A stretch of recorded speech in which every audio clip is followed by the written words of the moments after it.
bamutabagala balungi abeekubira kusenga 5356 mbaniriza nte nate olunaku olwaleero ngenda kusomesa oba tugenda kulaba ku ngeri gyesobola okubeera nga osanyusaamu omukyala actually sina mukyala yekka engeri gyemusobola okwezina ne munyumirwa okwezina nga mmwe abaagalana. Sigenda gamba nti mukazi eka yafunamu mu nsonga eno. Omanyi ekintu ky'okwegatta abantu abamu mulowooza kye kintu just oba nti ate kati okwegatta kuli mu science gwe just genda muyambule mwegireegire naye gwe okimanyi nti n'okwegatta kulimu types oba kulimu ebika eby'enjawulo. Waliwo omuntu gw'osobola okwegatta naye nga ye engeri gy'azinamu yeeno ey'ekigega oba nkubye ennyukale ey'ababigiina oba ey'abayize babigina kala abatandikirwako ne wabeerawo oli nga ye ali mu middle class ne wabeerawo oli ye ng'amanyi ekyokukola nga ye pro mu kyakola ng'era buli bwakkwatako wamma ng'akusumulula. Osobola otya okubeera nga weegatta n'omukyala nga mwegatta gwe omwami n'omukyala ne mubeera ng'okwegattako mwegatta kuli ku ssa lya waggulu nnyo.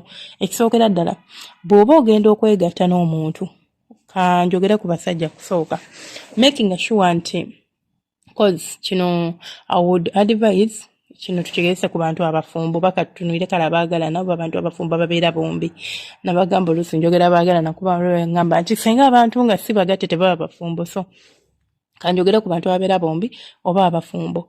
It's not something kyogenda okukola buli lunaku nti omukazi ogenda muze n'omutunuze bw'otyo ogenda mumugirawo bw'otyo no, but once in a while gamba let's approach this thing in another way tulabe ki kyetugenda okufunamu. Ekisooka bw'oba ogenda okwegatta eri omukyala oba ogenda kwepimpina n'omukazi like weegatte naye obagenda naye with an open heart oba n'omutima omugule. It's not only about kutwalayo mubiri gwo kutwalayo mu kirago kutwala just birowoozo ebigamba nti njagala but n'omutima. Nabagamba abasajja ebiseera ebisinga beegatta oba omusajja yolekera ekikola ky'okwepimpina nga alina mutima na birowoozo ng'alina birowoozo na mukiragwe kasitayima n'ebirowoozo bye nti nyala kupimpina kyobula omusajja asobola okupimpina nga tamanyi linnya lyo n'atambula n'agenda n'atalijjukira naddijjukira n'atalibuuza naddibuuza kubanga ye abadde ayagala kukusa kiri. But you have to involve your heart. Just go there with an open heart. Ngeza kunyumirwa but with mindfulness and with care.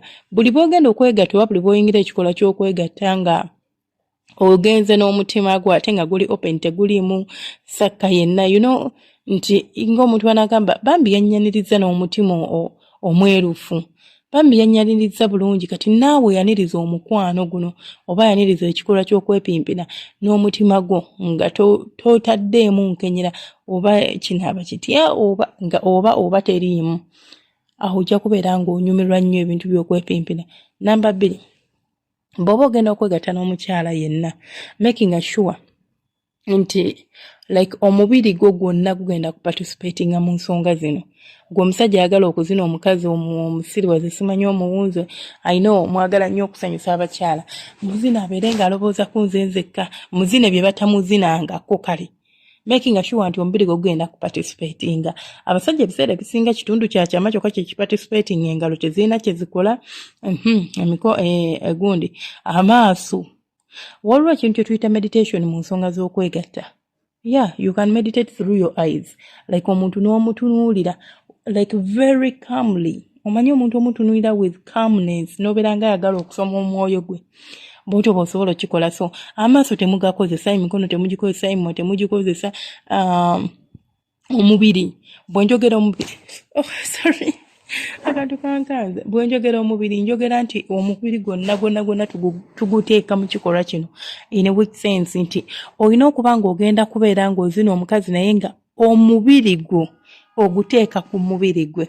Tugambe mulimu ka missionary n'omwebakako n'omukwata bw'oti waggulu n'omuteekako omubiri gwo alina okuba ng'afiiringa omubiri gwe kyekisinga obukulu.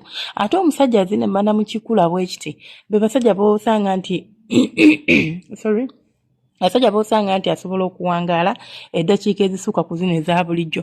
Eddakiika eza bulijjo bwe nzogera mba ntegeeza 5, 6, 7 zezo eddakiika eza bulijjo abasajja abasinga ze babeeramu which is simbi but oba ogenda kuwangaala because kitwala obudde bungi okuba ng'okirimu togenda veeri nti no tatatata nedda ogenda tandika mpolampola omukazi omuweewete omala omuweewete step mukimanyi nagibuuse but I know that is the kyekitandikirwako weewaawo abamu oluusi mukiyitako buyisi naye ng'ate seetaagana kubanga nkyogerako buli bwe mba njogera ku byokwepimpina kiringa ng'omuntu okumujjulira emmere nga tomuwadde sowaani tesookawo sowaani n'oleeta emmere.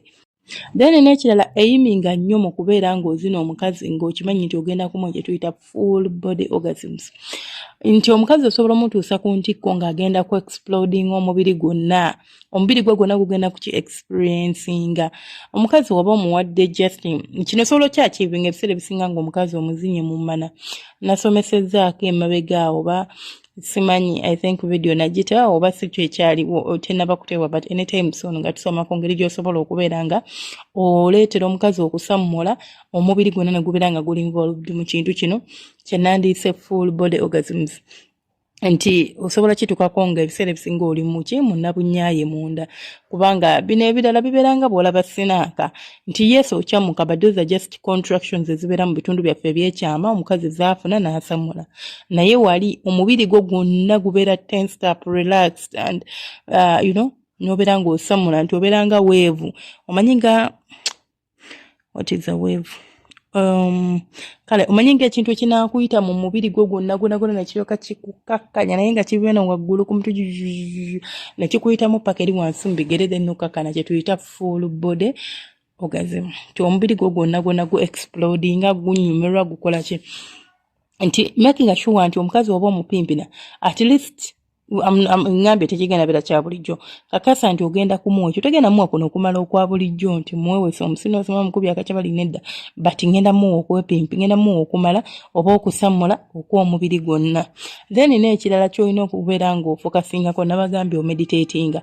Okumeditatinga it's just a way of kukwata obwongo bwo n'obusirisa how should I say that like katugamba oli mu kikolwa ky'okwepimpina oba ogenda mu kikolwa ky'okwepimpina gwe ng'omusajja mba nja kusaba nti bw'oba otambuza omukira ntera nnyo okugamba abakazi nti oba oyagala okusamula wuliriza omusajja engeri gy'atambuzaamu omukira mu mmana kikuyambako kubanga distracting like kikuleetera ofokasinga n'obeera ng'ogenda kujja mu moment nekikati nammwe abasajja bw'oba opimpina omukyala osobola okumutunuulira mu maaso abasajja basinga oluusi temutunuulira bakazi mu maaso. I believe abasajja bangi temukikola temutunuulira abakazi mu maaso ate nammwe abakazi muzimirira sikitegera nti through looking into her eyes ogenda kwesanga ng'okkakkanye nti ogenda kuyina engeri gy'ogenda ozinemana nga togipakukidde ng'ogizina mpola nti nga n'engalo bw'oziyisa ku mubiri gwe oziyisaako with care oziyisaako with love oziyisaako oyina engeri gy'omutambulamu wamma naye gy'atasobola kubeera nga nnyonnyolako nga nnyonnyola mpotuno bw'osobola okuzina omukazi n'abeera ng'agenda kuwunga si bino ebyatatata si bya ssaawa nnyingi si byaki but as long as following the steps entuufu omukazi agenda kunyumirwa omukazi agenda kubeera nga like ekimutuuseeko tekimutuukangako. Mubeera bulungi omukama bankuumire mweraba temujjanga okwo mbagala nnyo bantu bange.